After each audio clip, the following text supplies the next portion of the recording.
Estamos finalizando la primera parte conceptual del curso El reto de la innovación. Bien, en esta primera parte hemos desarrollado el concepto de I+D innovación, tal como hicimos en los vídeos anteriores, y vamos a introducir ahora este octavo vídeo que lo titulamos El sistema de innovación. Vamos a ver el guión y vamos a anunciar cuáles son los contenidos de este octavo vídeo. Entonces, ya disponemos de los conceptos de I+D e innovación y vamos a añadir dos consideraciones finales en esta primera parte del curso. Nos vamos a referir al concepto de sistema de innovación, tal como hemos indicado ya anteriormente, y luego vamos a hacer también dos breves anotaciones históricas. La primera sobre el Club de los Innovadores Principales en el mundo y también una referencia a España en la historia de la innovación. Son dos cuestiones, dos apuntes históricos en temas de innovación. Pero antes tenemos que resolver los ejercicios que tenemos pendientes del vídeo anterior sobre actividades de innovación. Bien, en estos ejercicios teníamos tres ejercicios. En el primero de ellos estábamos planteando una pregunta. Decíamos, para generar resultados que se puedan aplicar, ¿cómo está de adelantado en el tiempo el proyecto de I+D?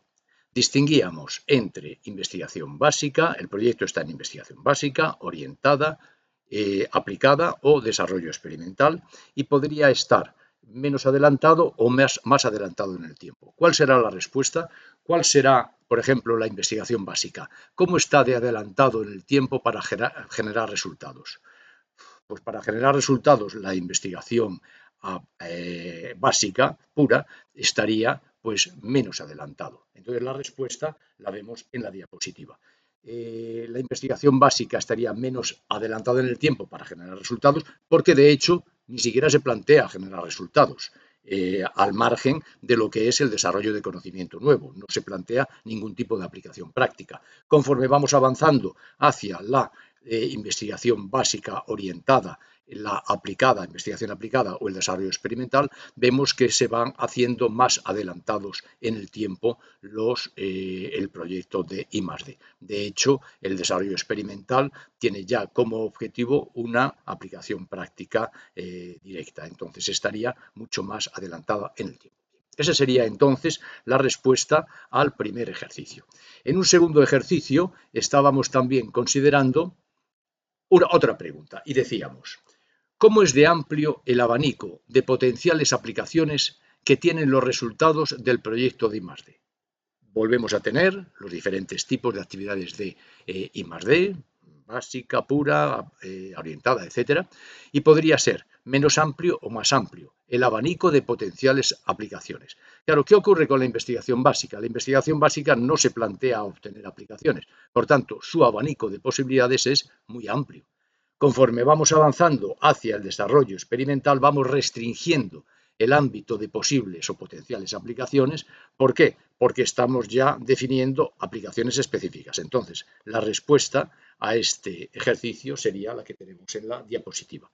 La investigación básica sería muy amplia, tendría un abanico de potenciales aplicaciones más amplio, mientras que el desarrollo experimental tendría pues, un abanico mucho menos amplio.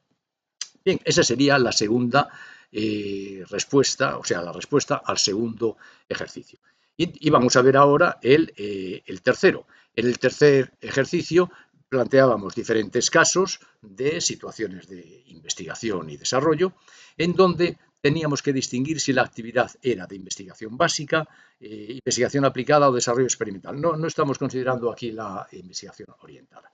Entonces, las respuestas las tenemos aquí en la diapositiva y vamos a verlas y vamos a exponer, por ejemplo, la primera. Vamos con las respuestas. Aquí tenemos las respuestas a las actividades de I+D en diferentes contextos. El primero dice, el estudio de una clase determinada de reacciones de polimerización en diversas condiciones, ¿qué es? Investigación básica, aplicada o desarrollo experimental. Vamos a leer las tres. Segundo, el intento de optimizar una de estas reacciones con respecto a la producción de polímeros con propiedades físicas o mecánicas dadas, haciéndola de particular utilidad. Segundo caso. Tercer caso, la ampliación del proceso que sea optimizado a nivel de laboratorio y la investigación y evaluación de posibles métodos para producir el polímero, así como los productos que se fabricarán a partir de él. Bien, analizamos estos tres casos en conjunto y nos damos cuenta, evidentemente, de que el primer caso estamos hablando de investigación básica. Sería el estudio de un fenómeno, el estudio de una determinada clase de reacciones de polimerización. Es una investigación que no se dirige a ningún objetivo práctico. Ahora, en el segundo caso estamos ya considerando las propiedades físicas o mecánicas que podrían tener una particular utilidad. Estamos ya introduciendo un elemento en relación con esas reacciones de polimerización, estamos introduciendo un elemento de aplicación. Estamos considerando la producción de polímeros. Por tanto, la investigación sería aplicada. Y en el tercer caso, cuando ya hacemos referencia incluso a los productos que se podrían fabricar con esos polímeros, pues estamos situándonos en el desarrollo experimental. Esta sería entonces la respuesta a esos primeros tres casos. Las respuestas a los otros casos se ven en la diapositiva, podéis pararla para tomar nota y comprobar cuál es la respuesta que tenéis vosotros. Podemos echar un vistazo, por ejemplo, a un caso de ciencias sociales, porque dice, en las ciencias sociales es posible que haya también desarrollo experimental, por ejemplo, pues sí, porque tenemos tres casos. Por ejemplo, la revisión de las teorías sobre los factores que determinan las disparidades regionales en la región. Primer caso. Segundo caso, el análisis de un caso regional específico con el propósito de desarrollar políticas del gobierno. Y el tercero, el desarrollo de modelos operativos basados en evidencia estadística para diseñar herramientas de política económica que permitan a una región recuperarse en términos de crecimiento. Tenemos tres casos y entonces tenemos que decidir cuál es la actividad que se desarrolla en cada uno de ellos. En el primer caso, pues es una revisión de las teorías. Entonces, esa revisión de las teorías sobre factores que determinan disparidades regionales es investigación básica. En el segundo caso, ya estamos analizando un caso específico para desarrollar políticas del gobierno. Podemos entrar ya en un área mayor de aplicación y ser investigación aplicada. Y el tercero, cuando ya desarrollas modelos operativos para herramientas, el diseño de herramientas de políticas económicas, estás directamente ya en una aplicación práctica en lo que llamamos ya desarrollo experimental. Bien, entonces tenéis la respuesta a todas esas situaciones y siempre debemos pensar, cuando estamos ante un proyecto de I+D, de qué naturaleza es la actividad que se desarrolla, puede ser investigación básica, investigación orientada también, sería investigación básica pura, investigación básica orientada, puede ser también investigación aplicada o desarrollo experimental. Con esto entonces tenemos la respuesta a los ejercicios planteados en el vídeo anterior y vamos a avanzar en este vídeo con el concepto de sistema de innovación. Para el concepto de sistema de innovación vamos a presentar dos definiciones. La primera se debe a Christopher Freeman, la segunda a Charles Edquist. Son definiciones que apuntan a diferentes aspectos que luego vamos a considerar en conjunto para tener claro este concepto, cuál es su contenido, qué nos dice este concepto. Bien, entonces leo la primera definición, la vamos a poner aquí en la diapositiva. Dice, definición primera, Christopher Freeman. Dice, un sistema de innovación es el conjunto de distintas instituciones que en forma conjunta e individual contribuyen al desarrollo y difusión de nuevas tecnologías y proporcionan el marco dentro del cual los gobiernos formulan e implementan políticas para influir en el proceso de innovación. Bien, primera definición. ¿Qué tomamos nota? Tenemos conjunto de distintas instituciones. Ojo con estas palabras que luego las vamos a matizar. Conjunto de instituciones distintas que en forma conjunta e individual operan en relación con las nuevas tecnologías y en el marco de las políticas de innovación. ¿De acuerdo? Entonces, conjunto de instituciones distintas que actúan conjuntamente. Ojo con las palabras. Vamos con la segunda definición. La segunda definición, Edquist estaría diciendo lo siguiente. Serían, sistema de innovación, todos los factores económicos, sociales, políticos, organizativos, institucionales y de otro tipo que influyen en el desarrollo, la difusión y el uso de las innovaciones. Tenemos entonces diferentes factores económicos, sociales, políticos, organizativos e institucionales. Otro tipo que influyen en el desarrollo. Un conjunto de factores, todos ellos que determinan cómo se desarrollan, cómo se difunden, cómo se utilizan las innovaciones. ¿De acuerdo? Entonces tenemos un sistema de innovación definido de esta forma. ¿Dónde podemos aplicar este concepto? Pues a un país, podemos aplicarlo a una región. y decimos la España, el sistema de innovación de España, el sistema de innovación del País Vasco. Sería una referencia en donde nosotros consideramos dentro de ese ámbito territorial, de ese ámbito de un país o una región, podemos nosotros analizar y definir el sistema de innovación. Vamos a ver entonces cómo lo hacemos. Y para ello vamos a considerar las palabras. El sistema de innovación. Sabemos lo que es la innovación. Ya la hemos definido, le hemos dedicado varios vídeos, sabemos qué es la innovación. Todo lo relacionado con novedades o mejoras en productos, procesos de negocio, etc. Implementados. Esa definición la tenemos ya muy estudiada. Ahora, ¿qué es un sistema? Un sistema, en términos lógicos, ¿qué es? Claro, cuando nosotros nos referimos a un sistema, decimos, será un conjunto de elementos. Pero para que sea un sistema, esos elementos, ¿qué tiene que ocurrir? ¿Cualquier conjunto de elementos conforma un sistema? No. Sino que debemos exigir una característica, y es que esos elementos guarden entre sí relaciones. Entonces, ¿qué sería un sistema? Un sistema es un conjunto de elementos que están relacionados entre sí. Cuando hablamos de sistema de innovación, marcamos el contexto. El contexto estamos en los temas de la innovación, las nuevas tecnologías, la I+D, etc. Ese es el contexto. Ahora, conforman un sistema. Si conforman un sistema, debemos nosotros distinguir cuáles son los elementos o los componentes que aparecen en ese sistema y debemos tener en cuenta también cuáles son sus relaciones. Vamos a ver cada uno de ellos. Bien, entonces, para que haya un sistema de innovación, tenemos, en primer lugar, que referirnos a los elementos, referirnos a los componentes. Vamos a ver cuáles son esos componentes. Vamos a seguir aquí una distinción muy interesante que hace Edquist en cuanto a los componentes de un sistema de innovación. Y luego hablaremos sobre las relaciones. Vamos primero con los componentes. Los componentes distingue Edquist dos tipos. Lo vamos a poner en la diapositiva y así lo vamos a explicar muy fácilmente. Vamos a ver entonces esos componentes de qué tipo son. Edquist distingue en los componentes de un sistema de innovación, distingue entre organizaciones e instituciones. Esta es una distinción muy interesante, porque ¿qué son las organizaciones?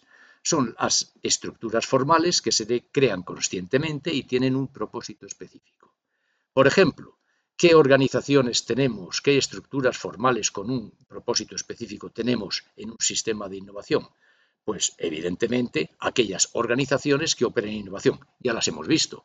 Son las empresas, son las universidades, los organismos de investigación, los hospitales, los centros tecnológicos, las fundaciones sin ánimo de lucro, etc. ¿De acuerdo? Entonces, estas serían las organizaciones. Las instituciones, ¿qué son, en cambio? Las instituciones son los conjuntos de hábitos, normas, rutinas, prácticas establecidas, reglas o leyes que regulan las relaciones e interacciones entre individuos, grupos y organizaciones. Por tanto, fijaros, las instituciones son rutinas, son reglas, son prácticas. En un juego, ¿cómo distinguimos las organizaciones? ¿Cómo distinguiríamos de las organizaciones? ¿Cómo las distinguiríamos de las instituciones? En un juego, nosotros tendríamos que las organizaciones son los jugadores o actores en el juego. ¿Qué son las instituciones? Son las reglas del juego. Entonces, nosotros tenemos, se está jugando un partido de fútbol, tenemos los jugadores, 11 jugadores por cada equipo y que siguen diferentes reglas. Por ejemplo, la regla del fuera de juego. Entonces, ¿qué son los jugadores? Los jugadores son las organizaciones en un sistema de innovación. Las reglas del juego que son las normas, las rutinas, las leyes. Por ejemplo, una regulación gubernamental sobre las patentes, por ejemplo, sobre la propiedad industrial.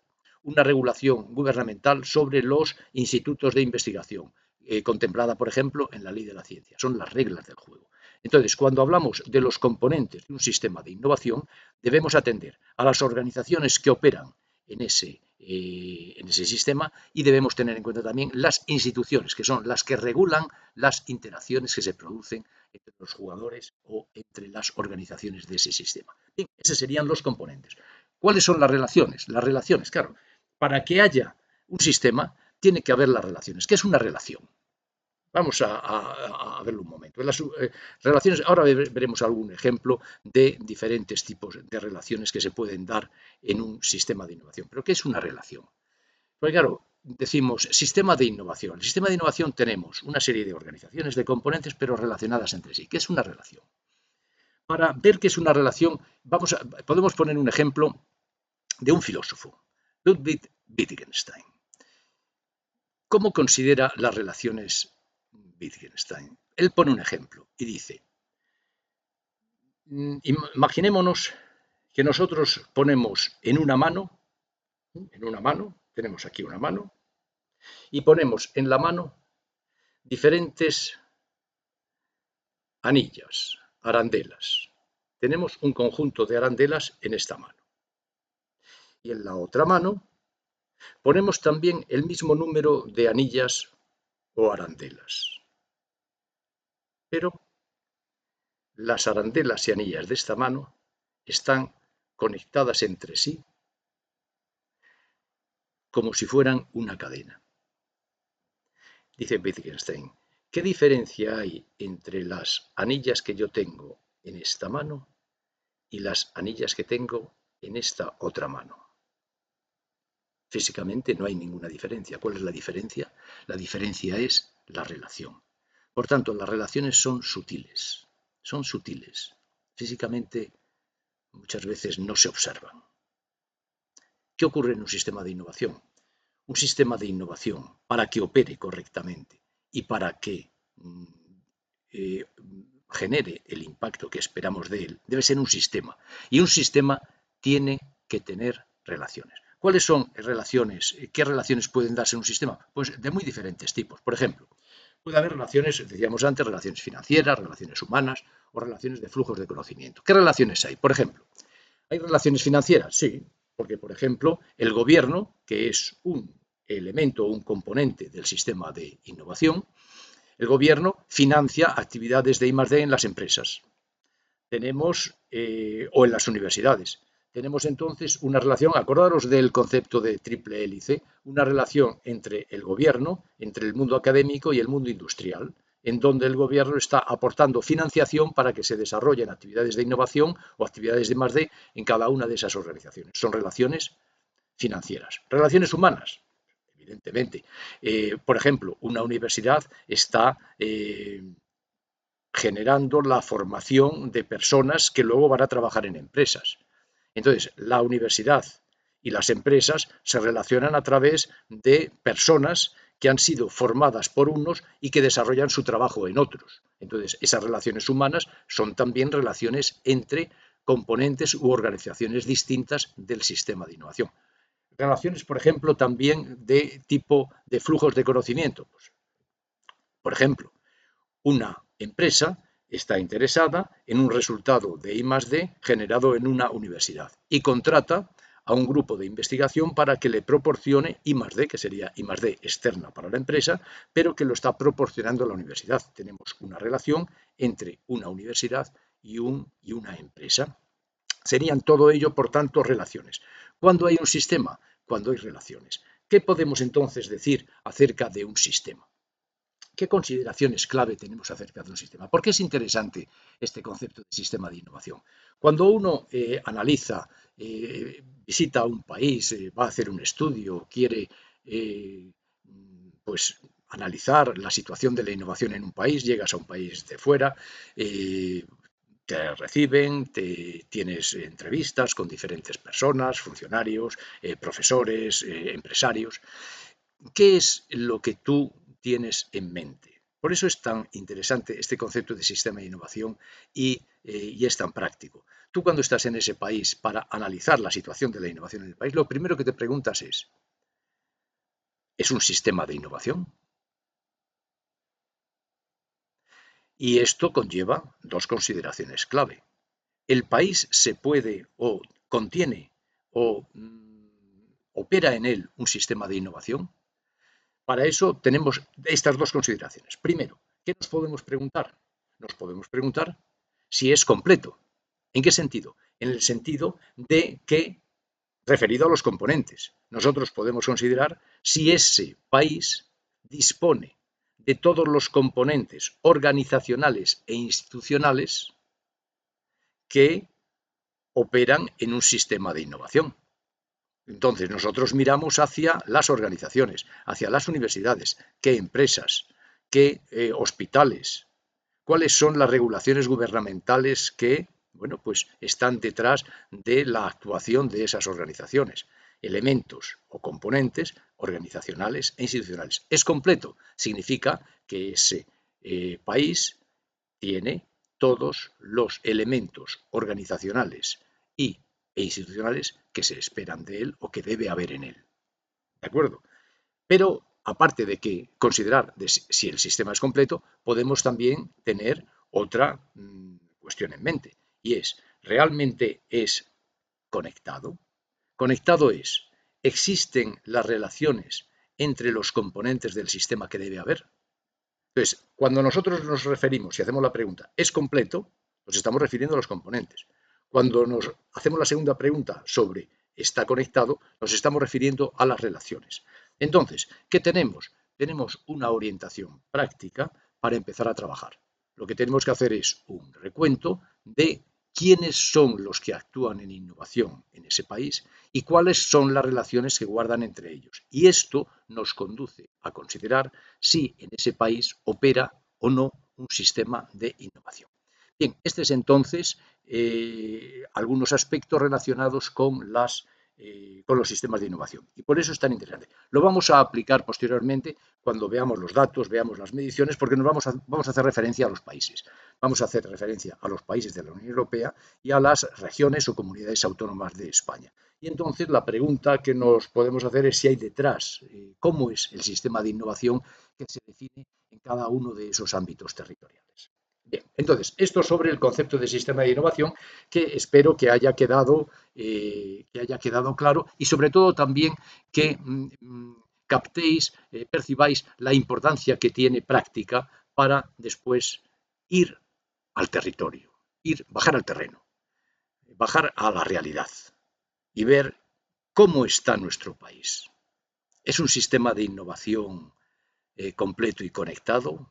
Veremos cómo utilizamos después los indicadores para dar respuesta a estas preguntas. Vamos entonces con las anotaciones históricas. Dos breves anotaciones históricas, muy sencillas. Vamos a referirnos primero al Club de los Innovadores Principales. Bien, y vamos a decir lo siguiente. Tenemos aquí seguimos unos datos de un texto de Giovanni Dossi de hace ya tiempo, pero que tiene una aportación muy interesante. Dice Dossi, históricamente, el Club de los Innovadores es bastante pequeño. Gran Bretaña, Francia, Alemania y Estados Unidos son responsables del 89% de las 941 innovaciones principales entre 1750 y 1950. Dossi hizo un estudio, un análisis de 941 innovaciones principales, desde el siglo XVIII, mediados del XVIII, hasta mediados del siglo XX, y observó que el 89% de estas innovaciones tienen su origen en 4 países: Gran Bretaña, Francia, Alemania y Estados Unidos. Vamos a hacer lo siguiente. Vamos a presentar primero, por periodos, la situación, la distribución entre estos 4 países de las innovaciones, solamente de esos 4 países, de las innovaciones que ocurren en el inicio del siglo XIX. Y luego vamos a ver qué ocurre en el mismo periodo del siglo XX. Vamos a ver entonces, con una diapositiva, cómo se distribuyen en el periodo 1826-1850. Vamos a ver cómo se distribuyen entre estos 4 países las 129 innovaciones producidas en ese periodo. Y este es el resultado. Tenemos aquí las innovaciones que se deben a Gran Bretaña, 31,4%. Francia, 24,6%. Alemania, 19,5% y Estados Unidos, 24,6%. ¿De acuerdo? Entonces vemos que en este periodo, en los inicios aproximadamente del siglo XIX, aproximadamente la distribución de las innovaciones entre estos 4 países es equiparable, es equitativa. Prácticamente todos están en torno pues, a una cuarta parte de las innovaciones, quizá un poquito mejor situado Gran Bretaña. Bien, ¿qué ocurrirá 100 años después? En 1926-1950. ¿Seguirá la misma distribución de estos 4 países? ¿La misma distribución del número de innovaciones en estos 4 países? ¿O habrá algunos cambios en esta distribución? ¿Cuáles serán los cambios? ¿Habrá algún país que haya pasado a tener una posición dominante? Esa es la cuestión. En donde habrá un país que genere una mayor proporción de innovaciones, podemos verlo en el siguiente cuadro. Vamos a verlo.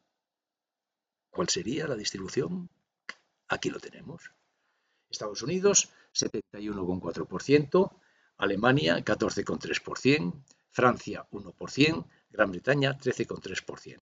Las 113 innovaciones registradas en este periodo han dado lugar a una situación de dominio, de predominio por parte de Estados Unidos. Estados Unidos está prácticamente, cuenta con las 3/4 partes de las innovaciones.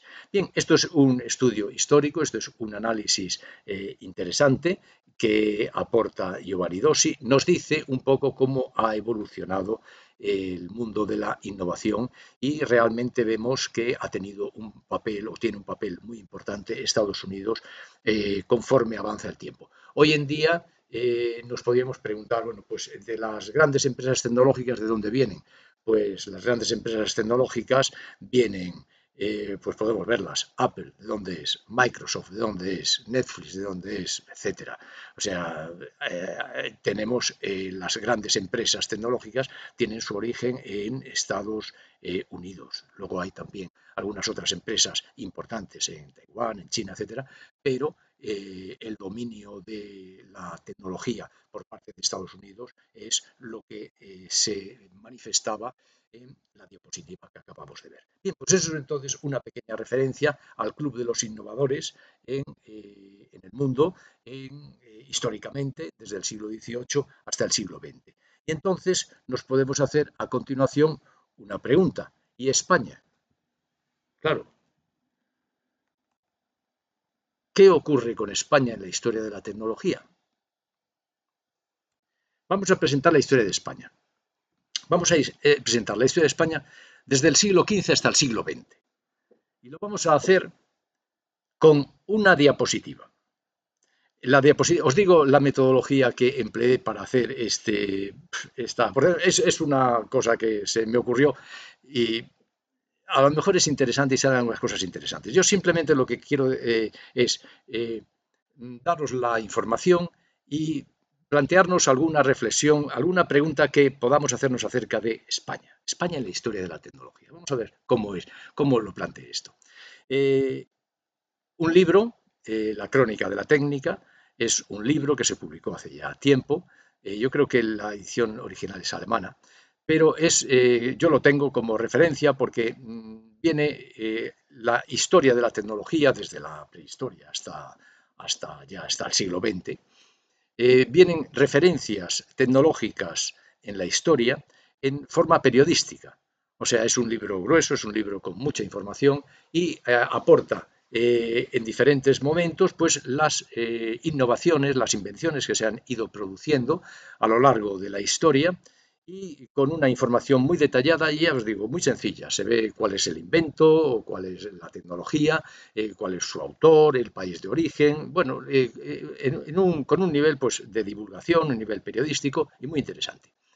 Bien, este libro, La Crónica de la Técnica, entonces yo lo tengo como referencia y me fijo en una cosa, digo, si aquí hay mucha información, siglo a siglo, en donde se hace referencia a diferentes invenciones, diferentes tecnologías y su país de origen.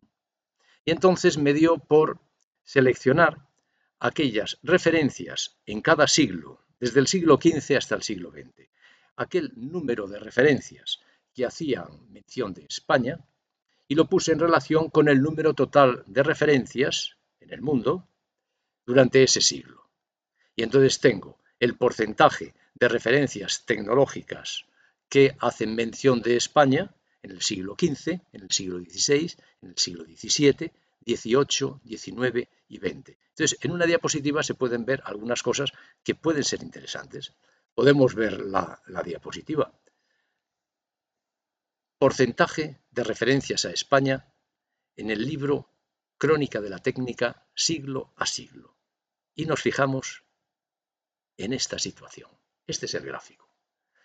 En el siglo XV tenemos que, en total son 2.300 referencias y España tiene un 4,7% de esas referencias, 110. En el siglo XV, en las referencias del periodo, España aparece en el 22,7% y en el siglo XVI en el 9,8%. Son referencias muy relacionadas con la navegación o con la metalurgia. Siglo XVII, 1,2. En el siglo XVIII sube al 5,9. En el siglo XIX, 2,9.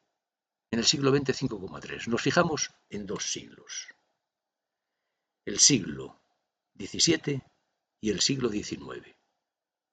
¿Qué ocurre en esos siglos? En esos siglos, el siglo XVII, se define, aparece la física como ciencia, la revolución científica. Tenemos a Galileo en física, Kepler, Copérnico, Kepler, Newton un poco después. Se crea la ciencia en el sentido actual. España, 1,2 referencias. ¿Qué ocurre en el siglo XIX? El siglo XIX es el siglo de la revolución industrial. El conocimiento científico se va aplicando y la tecnología se va aplicando hacia la producción industrial, paulatinamente. Empieza en Inglaterra en el siglo XVIII. En el siglo XIX tenemos la revolución industrial ya muy extendida. España, 2,9% de las referencias. La reflexión que nos hacemos es, ¿qué ocurrió en esos siglos en España? ¿Por qué esa bajada de referencias tecnológicas en el siglo XVII, el siglo de oro en literatura y pintura, por ejemplo? ¿Qué ocurre en el siglo XIX, el siglo de la revolución industrial? ¿Qué está pasando en España? Simplemente dejo aquí estas referencias y que cada uno piense qué es lo que ocurre. Recordemos, a partir de la publicación de un artículo de Moisson de Morvilliers en la enciclopedia en Francia, empieza en España la polémica de la ciencia.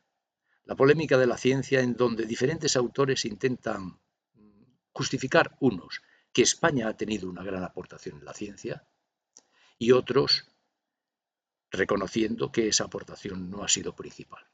Bien, todo ello entonces nos lleva a la consideración de los sistemas de innovación. Con esto finalizamos la primera parte conceptual del curso. Espero que haya sido de vuestro interés. Hemos introducido de una manera primero intuitiva y luego sistemática los conceptos de innovación y de I+D y hemos finalizado con este concepto de sistema de innovación y apreciaciones históricas que nos dan entrada a la segunda parte del curso.